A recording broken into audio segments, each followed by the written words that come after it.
Well, good evening and welcome to Catching Up With. And I want to say you're so welcome here this evening as you join in with our conversation tonight. And if you haven't joined us on one of these occasions before, right the way through the course of the last year, we've been doing a variety of live chats, interactive dialogues, as it were, where we get the opportunity of leaning into the wisdom and knowledge of good friends, leaders in our church community. And we've been getting to learn some lessons, think about some principles. And this evening, I'm really excited about the fact that we're going to be having a conversation about money and finance from two incredible friends of mine who are going to be kind of contributing through the course of the evening. But as with every one of these live chats, what I want to do is invite you to play your part and get involved.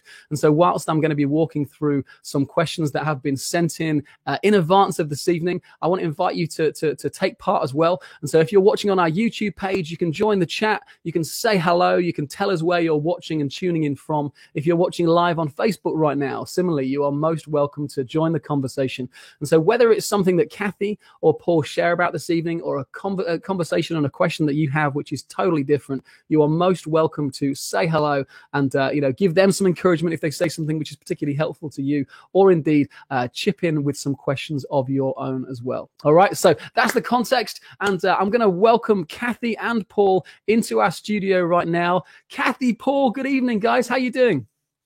Hello. Hi. Good.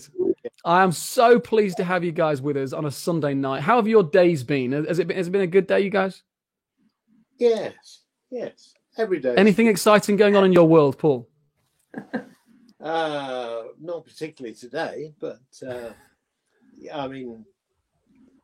our potential move up to Solihull will be exciting.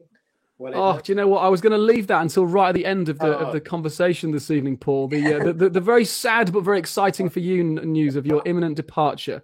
But let's not go there just yet. Kathy, how was your day today?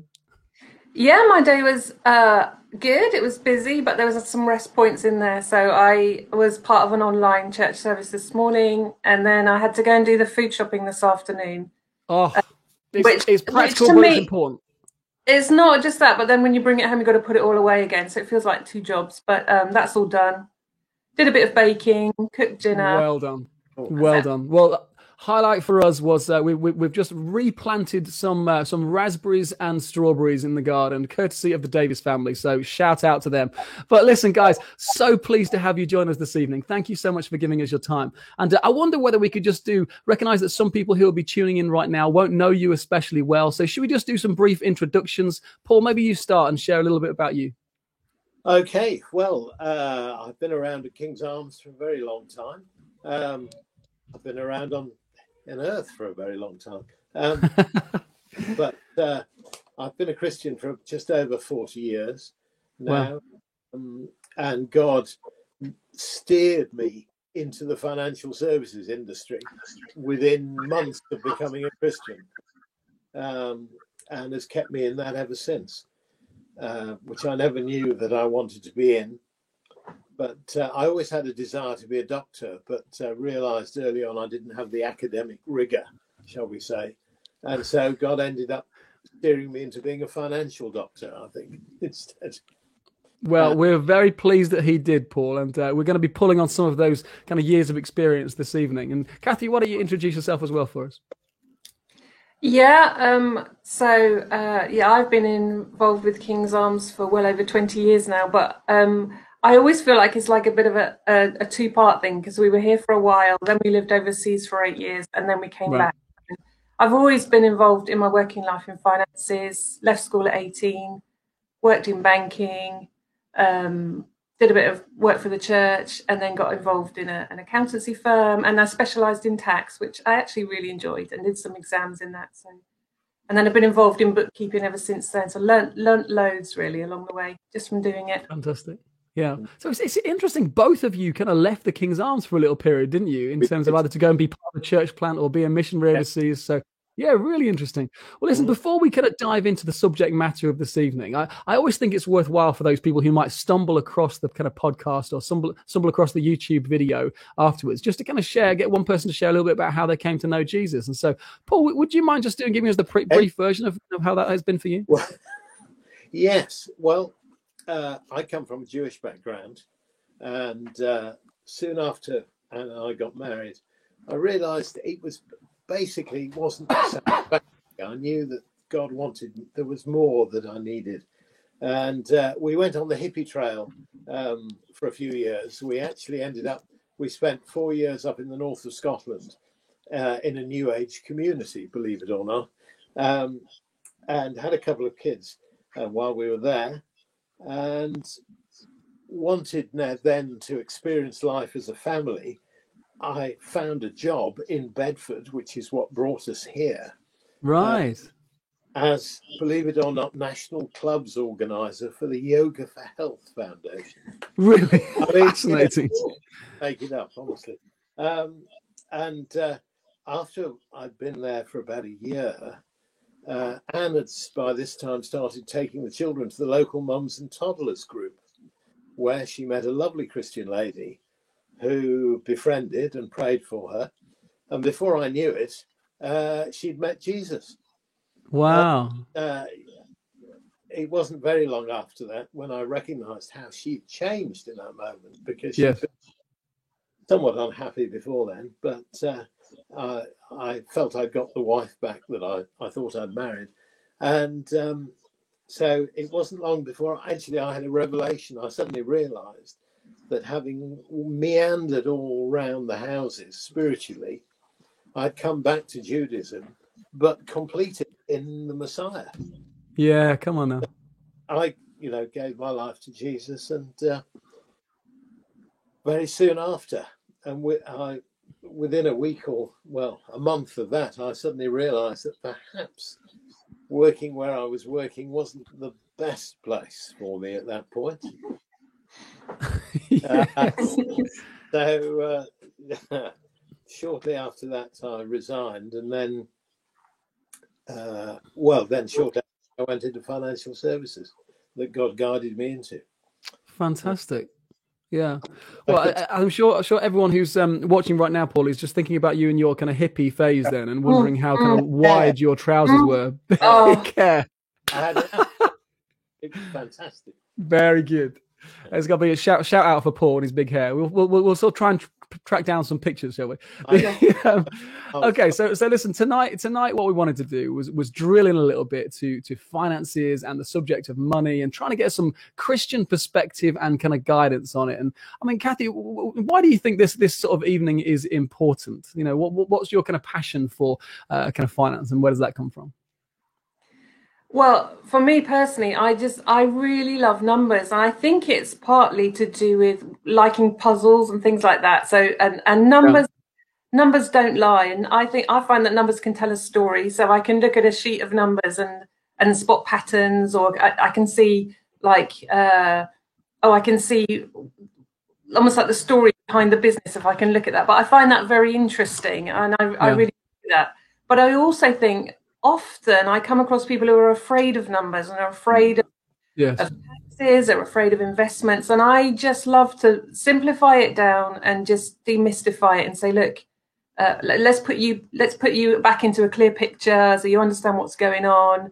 It's not as scary as it is. And I think God is really interested in our finances, and it's very good. I love the creativity that you can have with finances. I love the fun that you can have with it. Not illegal fun, I should say, just fun sort of and I can put a bit here, and there's choices, and along the way we've as a family we've given and we've received, and it's just a way of God's testimony and faithfulness to us. I think I just love it. I love what Yeah, I mean, there's a real sense of adventure, even about the way that you're kind of speaking right now. And so for so many people, I think it feels either something that's very dry or, something that they're a little bit scared of, as you say. And so hopefully we'll be able to kind of put a pin in some of those things this evening and try and help people out. And I know for me, I've got to say, I'm also incredibly grateful for people who are wired the way that you two are, because I think it's so healthy and so stable and so encouraging for me to know that there are people who are incredibly disciplined and supportive and able to make some of those more complicated subjects super simple. So listen, what are the sorts of questions that you find, Paul, are kind of common for Christians to be asking around finances? Maybe it'd be helpful for you to kind of share in your experience of that. Well, the strangely enough, I was thinking about this, and a lot of my Christian clients were asking exactly the same questions as the non-Christian clients, Right. pensions and life assurance and these sorts of things, without realizing just how good God is and how much God wants to bless them and how abundant he is. But I mean, I've had all sorts of questions really, from I don't really need life assurance because God will look after me, to I've had clients who have said, oh no, I won't bother with pensions because the world's, we'll be out of here, we'll be raptured before I retire. And you get quite a few of those sorts of things. Okay. But often it is questions about tithing, it's questions about saving. How much should I save? Yes. How do you balance living now with saving for the future? And that's a big question that almost everybody has got to grapple with. Yes. I think that's another big one. And yes, how much should I save? Well, let's dive into. I mean, with some of those details, people might want to pull in and ask us about kind of later in terms of some, practical principles. Now, I recognise that what we can't do this evening is to say, right, here's a one-size-fits-all formula for everything. Obviously, that's not possible. But what we want to do is talk a little bit about kind of good practice and principles for life. But you mentioned a couple of things in there, Paul, around, that kind of God will look after me, so I don't need to save, or we won't be here anyway. And I wanted to sort of drill in a little bit to even this idea of, should we as Christians live in poverty? Should we as Christians, live in a place of abundance? And, some people would almost sort of think that falls into the reckless category. And, how do we navigate those kind of things in a really healthy way? Shall I start that one? Go on, Paul. You start us off, and then let's get the couple chipping after. Right. Well, I believe, and just so while I'm at it, I'll show the book if I give you. But I wrote a book because I'm convinced that Christians are meant to live in abundance. We have an abundant God who blesses us, and I think he wants to bless us financially as well. Yeah. Now, that's not just for us to enjoy. It's so that we can give, so that we can bless others, so that we can take care of the poor. But at the same time, I believe that God wants us to enjoy everything in life. He's given us a wonderful earth. And to quote Bill Johnson, how many species of beetle do you need? We have an abundance of everything in this earth, in this world. And why shouldn't that apply to us, his children, his heirs as well? Yes. So from your point of view, you want us to live from a place of abundance, but get into the detail for us there. What does that look like? Or how do you respond to people when they're kind of curious about, whether I should say, whether I should not? What does that look like? Well, I think the first thing is that you need to come, I'd say you come from a place where it's what you believe, first of all, is the important thing. Yeah. Because before we get to the practical stuff, you have to believe that God actually wants to bless you. Because if you believe you're always going to be struggling for cash, it's amazing how life turns out that way. Yeah, interesting. If you read through the Old Testament, the New Testament, although we're told to beware of greed and look after the poor, which is all true, money flows. And it flows, it's earned or given, spent, and it comes around again. And it's not something to be afraid of, or afraid of mammon, if you balance your life properly. Kathy, do you want to pick up on that? You're probably more conscious of what people are spending their money on these days than I am. I'm not that far behind you, Paul. I should say, as you know, I just received your book a week or so ago, and I've really, honestly, genuinely enjoyed reading it because it does exactly what I wanted it to do, which is to demystify it, gives a really sound biblical basis, just what you were explaining, and then goes on to the practical outworkings of have a section for this, have a section for that. So if nothing else, I'd say definitely, if you're really interested in this, get Paul's book, because it's not expensive and it's jolly helpful and really easy to read. But for me personally, applying it to me personally, this whole poverty versus abundance thing, it's taught me. I mean, I learned just reading those first few chapters about some mindset that needed changing about, oh yeah, God does want me to live in abundance in the financial sense as well. And this is the biblical reason why. The trouble is we've had extremes, haven't we, of living in extreme poverty, because we, as you say in your book, you know, people equate that to holiness. There's reasons for that. And then we see excesses on the other end, and we want to avoid that as well. Like, you know, I can't afford to pay the taxes on my new Ferrari. We don't want to do that either. But there is a healthy middle ground. And I think applying it to itself, it's reinforced the idea that if we are to look after the poor, and we are to share and to look after our, you know, those around us that need it, somebody's got to be earning the money to be able to do that. We can't all be poor, can we? And time again, I've seen that the pockets that God uses to get the money out to help people are my own, or other people that are helping me, you know, and that money's got to come from somebody's pockets, and it's often my own, or the church's, or for friends and family. So that's partly why I think it's really healthy to live in abundance, because then I think the challenge comes along with the abundance. It's the challenge of generosity as well, which again is really well modeled in your book. Thank you. That's really great. Well, listen, given that it's been referenced already, Jules is already asking, where can we get this book? So come on, Paul, we'll plug it twice. We'll do it at the end as well, but just tell people now if they want to grab hold of all of your insights. Okay, you can get it either directly from me at www.godsnotbroke.co.uk. Godsnotbroke.co.uk. Very good. Godsnotbroke.co.uk. Or from Amazon, or any other place that are selling Christian books. All those places, all those good spots. Really good. Thank you. Yeah. And if you're in Bedford, sorry, let me just... Go on, go on, Paul. It's fine. Bedford, just message me first somehow, because I'll give you the code so you don't pay postage, and I'll drop it. Oh, there you go.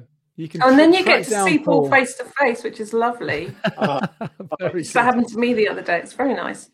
I'll tell you what's interesting for me, guys, is that Helen's chipped in here, and she's asking, you know, thank you so much for talking about such a taboo subject, because it never seems appropriate to talk about wealth or lack of it, but we need to take responsibility for ourselves with the helping hand of God's guidance and not feeling guilty to talk about it. Do you find, guys, that there is a lot of kind of taboo around this subject and shame attached to it sometimes?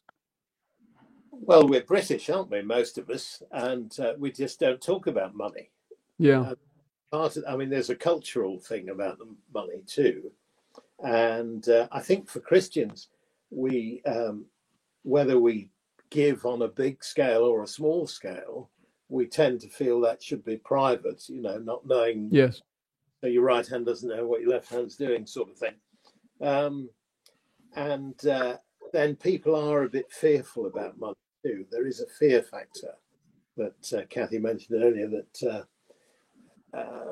You know, it's just not other people's business, you know. And also, where do you get the right advice if you talk to people? Yes, because everybody has their own agenda or under different understandings. Yes. Do you agree, Yeah, Kathy? really good.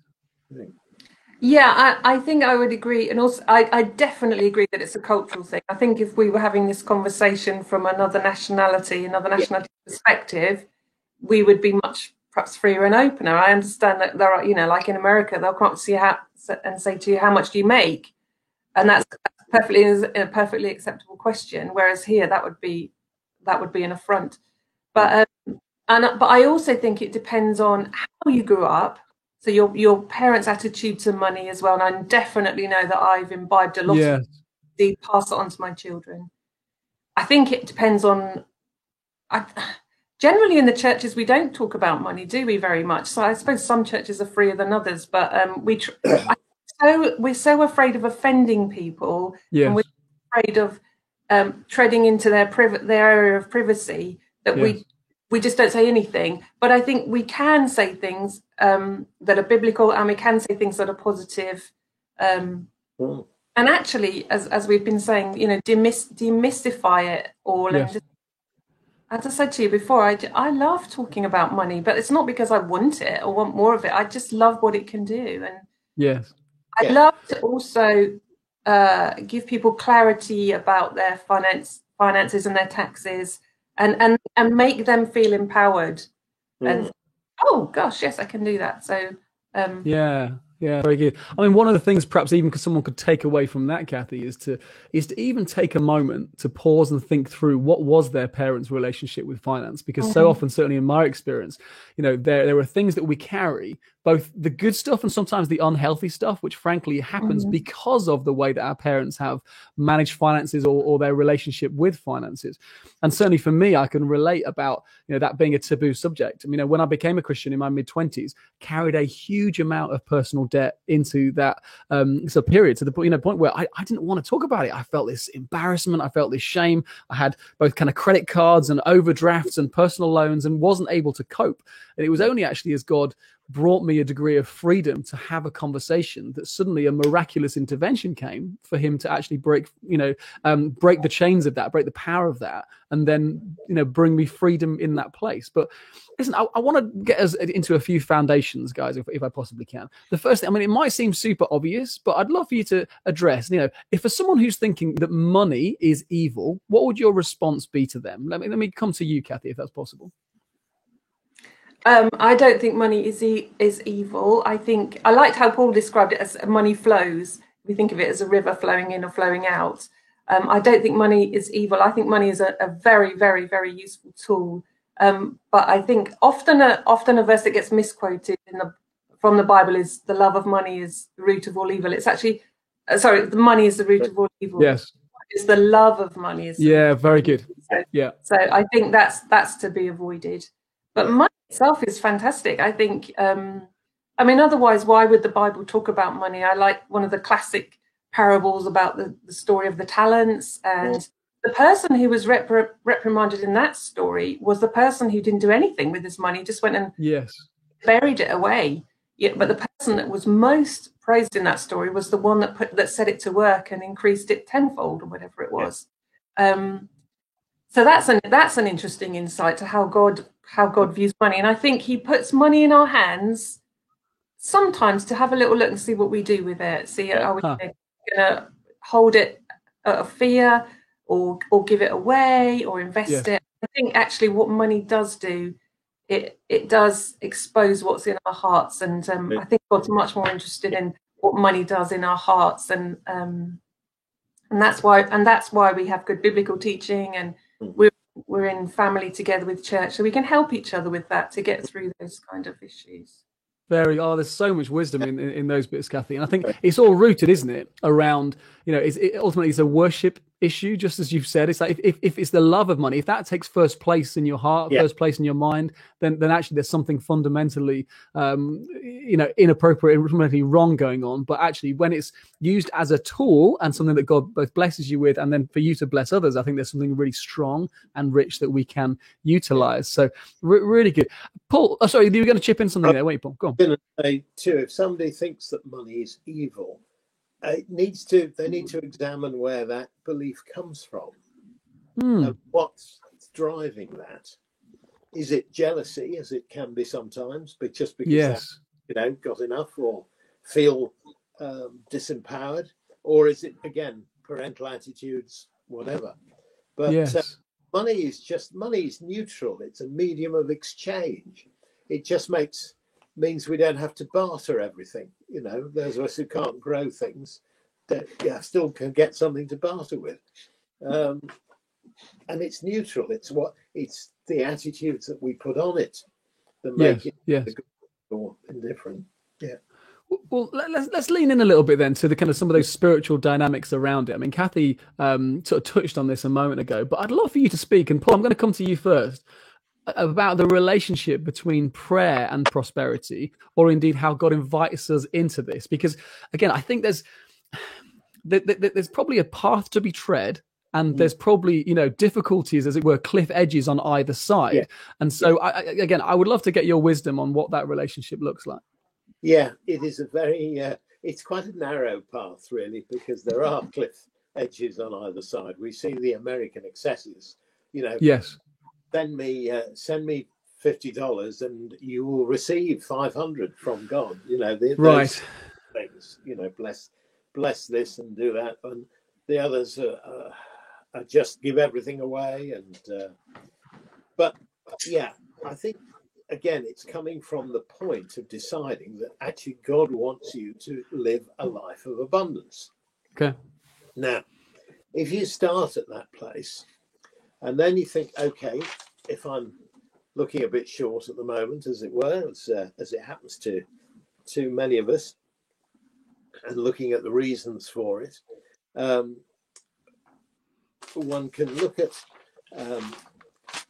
obviously things like overspending, but in terms of prayer, it's first of all expecting God to do things, and then secondly, generosity will trigger prayer. It will as you give. And can I just make a point here? If for giving and for saving as well, it's important you do that at the beginning of the month. I know we're still talking principles, but let's just be practical. You give it at the beginning of the month or week, whenever you're paid, and God will provide you with the rest. You give and you pray in the rest. And my favorite prayer note is Mark 11:24. Whatever you ask for in prayer, believe that you've received it and it will be yours. And so I think people, if you need to pray money in, don't be just asking God out of desperation, desperately, I need it. And God will sometimes bless those prayers, but really it's just sitting back and saying, thank you, Lord, praying with gratitude that he will meet all your needs. Yes.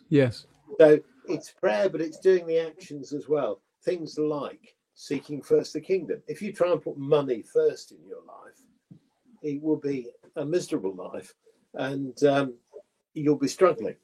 If you put God first, trying to follow him and listening to him and doing what you think he wants you to do, you'll find the money will flow. Yes. And so I think obviously it's different. Well, sorry to go on about the book again, but I do list a number of different reasons why you may not be experiencing the abundance of God. And obviously generosity is a big one. Yeah, okay. Because that's from the heart. I know I'm getting off prayer for a minute, but I think that it's almost that if you believe and then you put God first, the money will flow. Yes. It shouldn't be needed to pray a lot for the week's money. It should be happening. That's really helpful. Although I'm gonna dig in a little bit here, and I hope that those people who are listening and watching and say feel free to comment are going to be sort of helpful, because we love those stories, don't we? And I've both received them and I've shared them, of those moments of God having spoke, us listening to the voice of the Holy Spirit, and then us generously kind of giving out. And it's a person who's in need, it's a particular cause that's on our heart, it's a kind of gift day when we're striving and stretching ourselves for a building or something else. And God has been so very kind to me kind of in the past in those moments. And I know people stand and be like, look, I gave this amount, and then the following week I had the check through the door, or I had the pay rise. And they're stunning stories. And honestly, I'm sure probably we could fill the next half an hour or so just kind of sharing different stories of how God's blessed us in that way. But obviously there'll be some people who are also thinking, well, either the kind of what about me questions, or that didn't quite happen when I put my kind of faith into practice. And so what I don't want to do is to think, God's not in that process and they heard God wrong or anything else. And so I wonder whether you could just, either of you, I mean, Kathy, maybe let's come to you sort of first. How do we cope with those situations? And, I'll particularly, kind of ask this because, there was one person who got in touch to even ask about, that kind of timing and that difference between finance and faith and wisdom, and, when to step out and when to continue to be dependent on miraculous provision and so on. Yeah, I mean, I think that's a great question. And to be honest, I think that's a question that we've all wrestled with or still wrestle. You know, it's for me, it's not something that, oh, I've learned that lesson now. It feels to me that I have to relearn that lesson every time the same challenge comes up. So whoever wrote that question, I'm totally with you on that. I think if you felt that God spoke to you and asked you to be like really generous beyond what you felt like you were comfortable with, or it was a real stretch to give, you know, into whatever cause, or to give to somebody, and you really felt that was what God said to you, then the first thing and you did it, the first thing I would say was well done for hearing God's voice and for being obedient to God, because obedience is God's love language. And that's the thing that he wants most out of you. He wants your heart. He wants your obedience. So that's the first thing I'd say, well done. And then if secondly, what happens is you find, there's suddenly, you know, the car needs a massive repair, or the boiler breaks down. What on earth is that about? Yes. I would just, honestly, if you've heard God say and you've done it, I would go back to God and say, have an honest conversation with him and say, what was that about? What about this? You said, and I did it, and now this. And I'm a firm believer in having honest conversation, almost like non-Christian-y conversations with God, just like a gut kind of heart conversation with God, and ask him what on earth is he doing, and just crying out to him for provision, because he loves those kind of raw, honest conversations, and he'll be doing something behind the scenes. We might not know. You might not know till later, but he'll if you've definitely heard from God and you've responded, then whatever happens afterwards, he'll be doing something in your heart, because that's what really matters to him. Really good. I found it harder to be in lack, harder to pray those kind of prayers when I'm not in lack. So I think actually being in lack really fuels some of my prayers sometimes. Yeah, interesting. I mean, because there is something, isn't there, that draws you in when we are aware of our dependence on God. We're actually pulled into relationship in a different kind of way. But I love, Kathy, what you're saying in terms of, you know, obedience being God's love language. I think that's very true. You know, so Jesus calls us, doesn't he, to go and follow him, and to pick up our cross and to follow and to be led by him. And, you know, just a bit of a shout out to KJ, who's saying, loving your authenticity, Kathy. Really appreciate that. And Helen, once again, really good conversations, real conversations, which we like. So thank you, guys. Paul, I'm going to come to you and press you a little bit more on it, though, okay? Because this area, is it possible that in the midst of our desire to be generous, and this is before we get to how we can grow in generosity, but that we could ever be reckless with our money in that respect, you know? And so where does that sense of wanting to be disciplined and hear well from God, and to be responsible, diligent with these decisions, and at the same time be extravagant? Because I'm trying to, again, asking you to try to help us kind of guide through that path. I guess what I would say is like Kathy, you have to be hearing from God when you're about to be reckless. You have to be absolutely sure that God is speaking to you, and not a desire within yourself to bless somebody, whatever. I think that before you start being multiply reckless, not sure that's quite the right word, but you need to get your basic giving each month in place first. Yes. Are you giving anyway? And then what about giving up a little more each month and growing your faith as you do that? I would suggest is the way forward, is to give. And as I say, always give at the beginning of the month, because then God can bless the rest of it. If you leave it till the end, you'll find it won't be there. Give it at the beginning, trust God for the rest.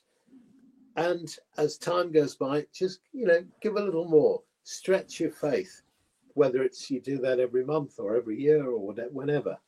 And then always keep a lookout for individual situations where, you know, you may be a small scale, you know, like I could tell you some stories about somebody who really took your tsunami of love idea and gave out several fivers to people. Brilliant. As they were walking around, and just sort of felt God pointing them out to them. And found that money came back to them. Remarkably, Yes, amazing. finding it in the street or something suddenly through the post, or it really was quite something that as you give out, God will give back. And sometimes, as Kathy said, He will stretch your faith and make you a bit longer. And it's He does tests sometimes. Yeah. But God will come through. Well, so I don't mind in this next question, guys, how practical you want to get, but I would love for you to help people, help me. What does it look like for us to grow in our generosity? Okay, Kathy, let me come to you first and be like, if I'm got this desire to be increasingly generous because I know how good and how generous God wants us to be, how can we grow there? Yeah, it's a good question. Well, I don't mind being personal about this at all, because I think sometimes numbers do help people. So as I mentioned earlier at the beginning that I left school at 18 and started a job in a bank straight away. And the very first thing that my dad did when I did that was he sat me down. And exactly like Paul's been saying, he had like, I think he's still got it actually, an A4 hard-backed book where he would do his monthly accounts. And he showed me, look, this is how you do it. And you put your salary at the top. And then the very first thing you do underneath there is what you're giving to the church. Now he showed me that 10%. But that's the habit that I got into every month. I just did it, my salary coming in, and then 10% of that went to the church. Obviously, I was part of a local church, so it's the church that I feel that I'm family with and that I belong to. I'm giving in other ways, but that's where I wanted to give my money to. And then over the years, Tim and I have responded to additional vision offerings that we've had at our church, and we've also tried to creep up our general giving by a little bit each year as well. So when we've given a bit more, we've tried to keep at that level and then tried to up it a little bit more. And I can honestly say that our finances have stayed steady with that system, if you like. But the fun part then comes in is sometimes we get on some occasions, if there's something going on, like we've just done a build project and we've had some generous donations from family members, we'd look to tithe to give 10% of that away to somebody else. And that's when the fun starts, because then we can start asking God, well, who would you like us to give it to? And we'll give that. Sometimes we've given and people have known that we've given and we've known that they've been in need. And sometimes we've just done that knock and run thing where we've just put money through people's door and run away. And that's so fun. It's just so fun. And to be absolutely honest with you, it's more about the adventure. It's very freeing than about the amount that we're giving. So that's where we're at the moment. Yeah. I love that. Paul, I'm going to come to you, but just to say on the bless and run line, I tell you, there's nothing that I don't think that we've done more fun with our children. And maybe that's not true, because we've done so many things through, and sometimes they might be small, sometimes they're more significant, whether it's through something like Tsunami of Love or the generosity, but including our kids in how we're going to be generous to other people has been so much fun. And to see their faces light up, the moment that we, went through the McDonald's and decided to pay for the next two cars behind us. And, the kind of moments when we have crept up to doorways with big bags of goodies and banged on the door and then seeing my daughter run behind a hedge afterwards. It's hilarious, but it's just so much fun.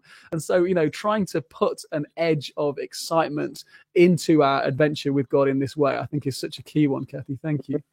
Go on, Paul. And anything from your perspective, my friend? Yeah, and just really to pick up on what Kathy was saying earlier, that God actually doesn't need our money.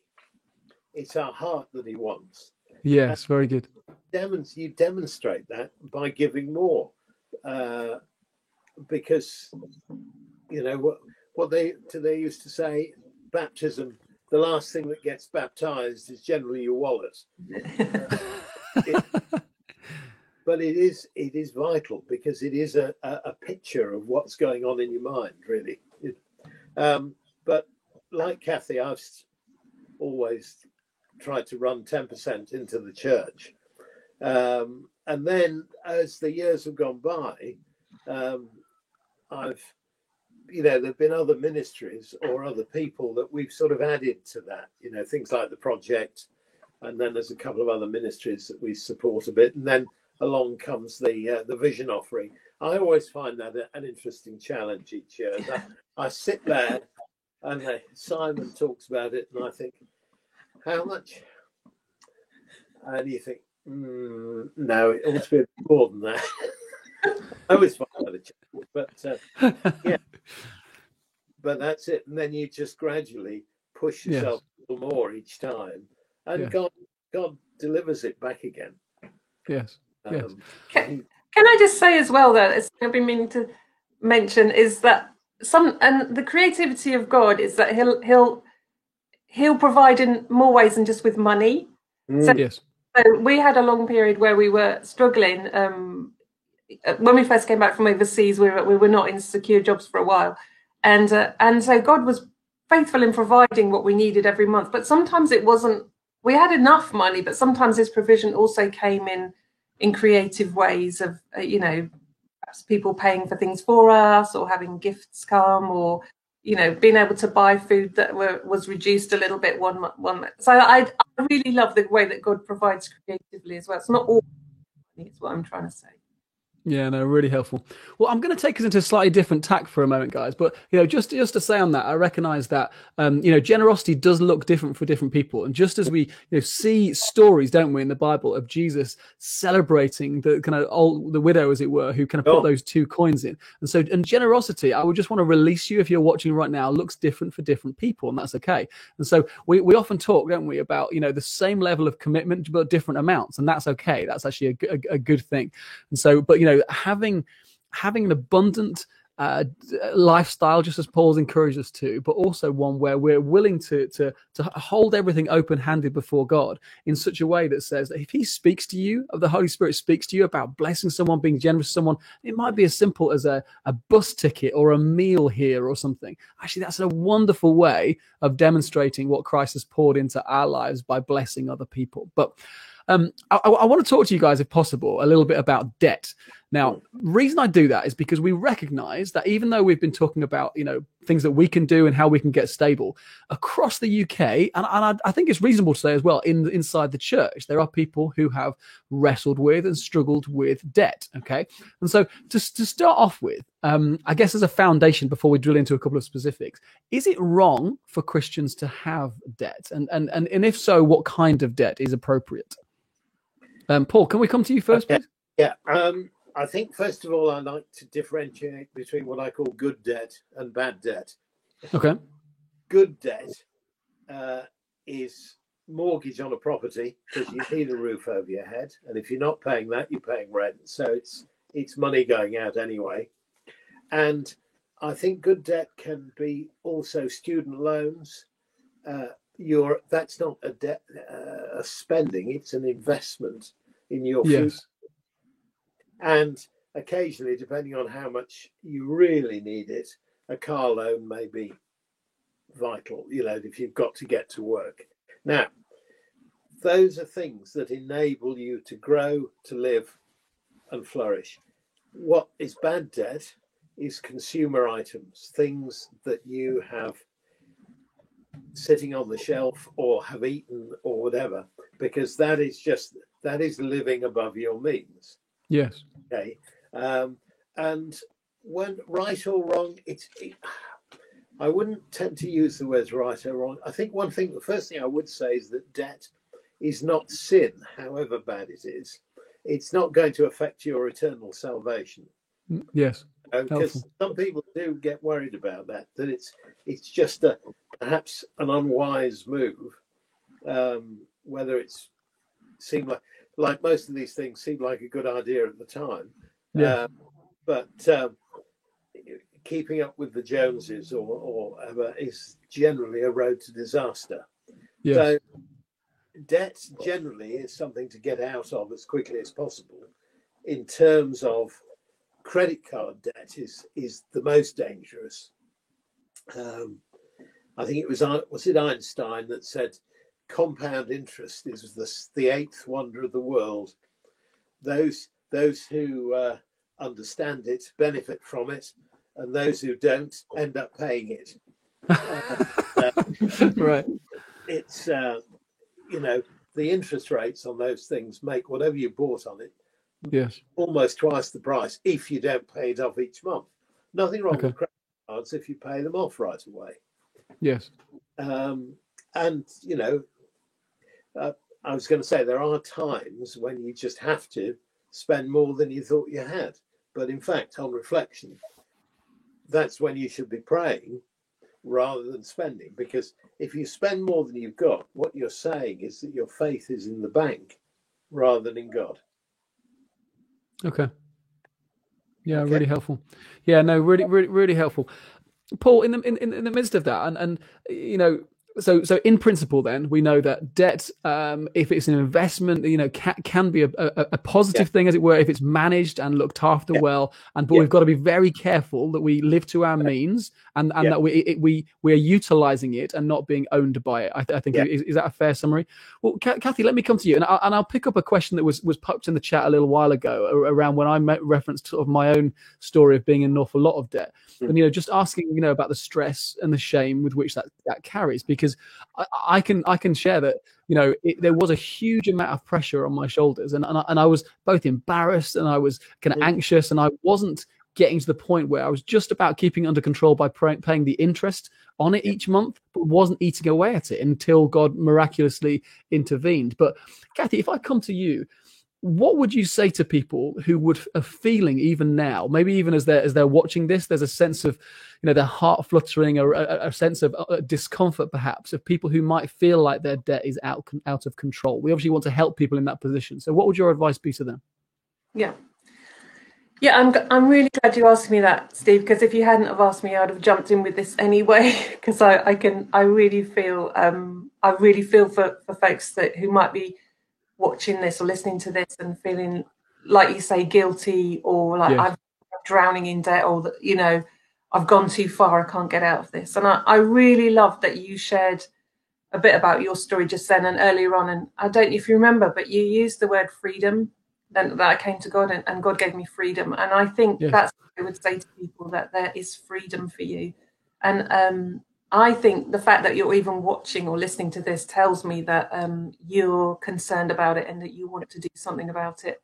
So I would massively encourage people who feel like that to, the first step to freedom, I think, and breaking the shame, is to tell somebody else about it, and know that there is absolutely no judgment, and there is absolutely no shame from God or from the church, or certainly from our group, about any of that. And our heart would be to help people get out of that. And there are, and again, Paul's book deals with some of this. And so again, you know, there are ways to consolidate debt. There are practical. This is all part of the demystifying as well. Definitely places like Christians Against Poverty, who are trained to help you get out of debt like that, and in a steady, affordable, step-by-step way. And so I would say the first thing is almost like fixing your mind this week. I'm going to tell somebody about it. I'm going to find somebody. I'm going to just confess it all to someone, and that will start the road to recovery, I think. Really good. I mean, I'll just underline that. I mean, one of the important verses for me was Romans 8, verse 1, where it says, "For now there is no condemnation for those who are in Christ Jesus." And actually realizing that we, you know, even emotionally, as soon as you kind of start to share that burden and start to make then a practical plan as to what that might look like for us to come out of it, I think is really helpful. Paul, is there anything that you'd want to chip into that in terms of what to do? Yeah, I would chip in and say, if you need to tell somebody and you're not quite sure who, the pastoral team at King's Arms does have a financial assistance arm, or two arms, of which I'm one, I think. But I'm not sure whether you're doing the other, Kathy. But anyway, there are others. So there is help at the church. But like Kathy said, the thing is to go to talk to somebody, and then it's often not as bad as you think. The more you try to push it under the table, the more you try to ignore it, the bigger it grows and the worse it feels. And so the thing is to try and get a grip of it. It is difficult. I've been in debt. It was quite a long time ago now, but imagine the embarrassment of a financial advisor being in debt. and feeling a complete fraud. Wow. It wasn't actually fraud, but it was just said. But God is good, and yes, but it took having to tell somebody to get out of trouble. yes. Yeah. Okay, well, let me try and link a couple of things together then. Okay, so I hope that's helpful. I want to encourage people, if they're watching right now, speak to someone. There are both professional organizations and really strong people in the church who can help and support and try and guide you through some of these things. There have been questions come through around, will God understand if you can't afford to give to the church? So that will be one part of it. And the second one, which we had in advance, I think, was, what about if you can't afford to things like save for retirement? Which should take priority? Should it be the giving? Should it be the saving? Help us tease some of that out if you can, guys. I don't know who's the best person to come to first. We're both sitting quietly. Well, I'll make a quick start. So this, interestingly enough, this is the one area that God says in the Bible, test me in this. Yes. And I do remember, I think it was a couple of vision offerings or offering talks that Simon gave a couple of 2-3 years ago, and he put down a challenge which I thought was really helpful.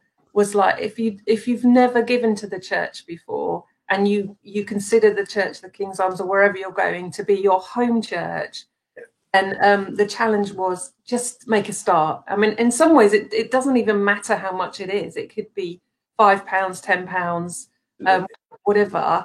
But just do it, and just do it for 3, 4, 5 months, and just see what happens. Because we are encouraged to do that in the Bible. It says you can test me in this. Test me that you bring in the full. Was it the full tithe or something into the storehouses? Yeah. It's Malachi, isn't it? I think. Yeah. As if I don't pour out the riches of heaven.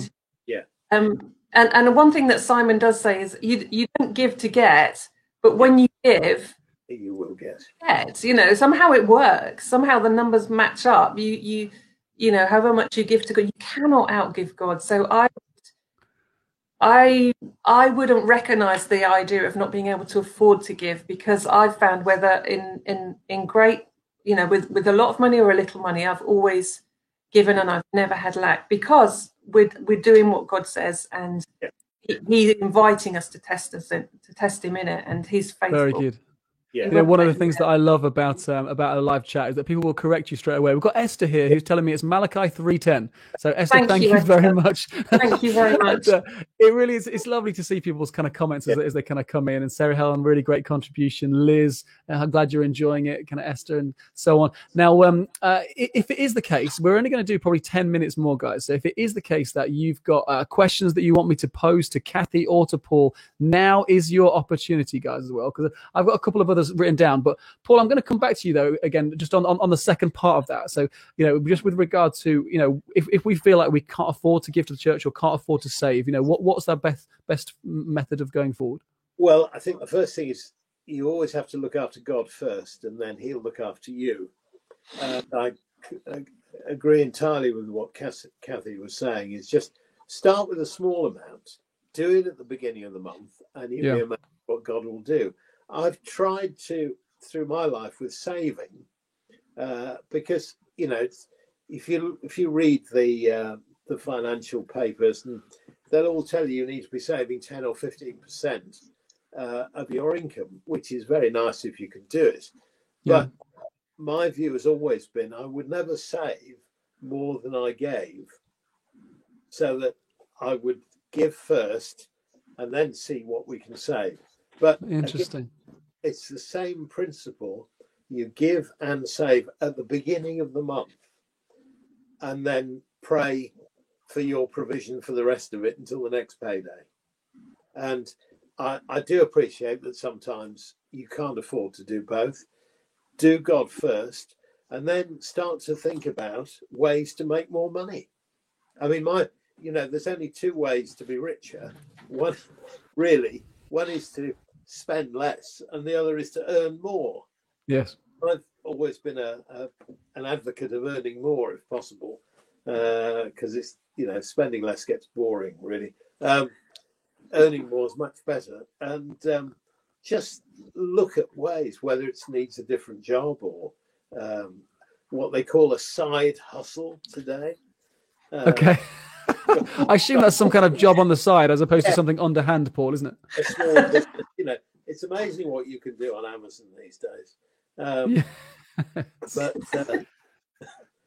So God first always. And Liz has got a very valid contribution in the midst of this, just encouraging us to also recognize that obviously we can serve God in all sorts of different ways, both with our time and so on. Really good. Let me ask you guys one of the questions again we had in advance. Oh, go on, Paul. Well, that's very true, but there's a spiritual principle about actually giving money because of what it does to the heart. It doesn't have big amounts, and I always said I tithed my wife to the church because she was always praying with people and doing stuff. But I still feel it's right to give them the money. Yeah, really good. You're right. And listen, the other thing I would say, actually, I'm going to bring Claire Coggan's comment in here. She says that she was in debt when she first heard about tithing and said, I can't afford to give, but someone said to me, you can't afford not to give, as I was obedient to God, and he blessed me immediately with a tax rebate. Now, again, I'm in a very difficult position here because what this isn't, guys, I must say, is a giving drive for the church. That was not my heart at all in asking you to do this. And at the same time, as I shared my story through the course of the evening, it was actually in the midst of me then starting to give more than I ever had that God did start pouring out the blessing, which then got me, to sort of debt free. And so there's this crazy spiritual dynamic at times that actually, God does support us in the midst of our kind of giving. But at the same time, I would encourage you to talk to wise counsel and to make sure you're deeply rooted and connected. Bring the Holy Spirit into your financial discussions and your budgeting. I guess maybe that's the best, advice that we can give. So I think a couple of other sort of final things then, unless we have any other questions that have come in. One would be a question that came in about, when should we start saving for retirement? Now, it might be a really simple response, but Kathy, let me come to you in the midst of this one. Oh, that's interesting. You come to me because I thought you would go to Paul because he's the expert rather than I am. I'm happy for you to divert, Kathy, if you prefer. Yeah, I guess the answer would. I'm looking for the right answer. I think it would probably be as much as you can, as soon as you can. But Paul, I'm putting it over to you. No, that's absolutely right. I mean, really, you need to start saving for retirement before you're born these days. We used to say that we never found in financial planning terms, when we were dealing with pensioners, we never found a pensioner who said they had too much money. And now that I've got there myself, I know what we were talking about. Yes. The answer is that to try and save a bit each month. If you're in employment, make sure you're in the company pension scheme, because every employer these days needs to have a scheme in place. Make sure you're in that. And then you'll find that what goes out of your salary, you don't really feel it because you've never had it. Yes. But the earlier you start, the less you need to put in, as it were, because it's got time to grow. Yes. So once you know that you can meet your basic needs in life and you can keep a roof over your head, start a small pension if you're not in a company scheme. If you're self-employed, try and do something, however small it starts, but it will grow. And it's remarkable, 67 or 68 may seem an awful long way off, but the way life is going now, assuming not too many more pandemics, you've got 25 years or more of life after retirement. Yes. It takes quite a bit of money to fund it. Yes, no, I recognise that, and I've realised that the more children I've had, the faster time seems to be going as well. So I've burst into my 40s and I've blinked. Well, listen, I'm gonna come as a final question to you guys on something which I think, in one respect, is a little bit of a delicate one. Okay, and so the question came through that said, how should we cope live in the light of eternity when my inheritance has been stolen. Now, the reason I thought this was particularly prevalent, guys, is that I am actually aware of numerous different stories where there are kind of children who, in a complicated situation, relationally and so on, then what the inheritance promised from parents and so on hasn't come through in the way that they thought it had. And I just wanted to sort of lean in and see if you had any advice for people who might be in that situation, or frankly, how we kind of live in light of eternity in the midst of our finances. Yeah, I can come in on that one. I think we need to respond to people who feel like that from where they're at. So I think again, it's a heart issue. That kind of situation brings with it a lot of pain, a lot of disappointment, and a lot of almost, I guess, a feelings of betrayal or all that kind of stuff. So I think I would probably look to help somebody through, to be really honest with how they're feeling, what's gone on behind the scenes, and bring them through until they're in a place where they just feel free of those kind of hurt feelings, and then bring them through to sort of give all those to God and say to God, what have you got for me in return? And of course, what the Lord has for us in return is an inheritance that will never spoil or fade, where moth and rust cannot destroy. And he bestows that upon us as his children, as individuals, because he loves us and because we are his favourites and we are his inheritors and we are his heirs. So I would say whatever happens in this life, we will always have Christ and we will always have an inheritance which will never fade. But I don't want to over spiritualize it. I do also want to recognize that that can be a really painful thing for people, and we need as a family in the church to make sure that we take people through the steps so that they feel free and able to forgive those that have hurt them in that way. Really strong, Kathy. Thank you. Paul, anything that you chip in? I thought that was such a good answer that I don't think there's anything I can add to that, Kathy. I think you're absolutely right there. All of those. Fantastic.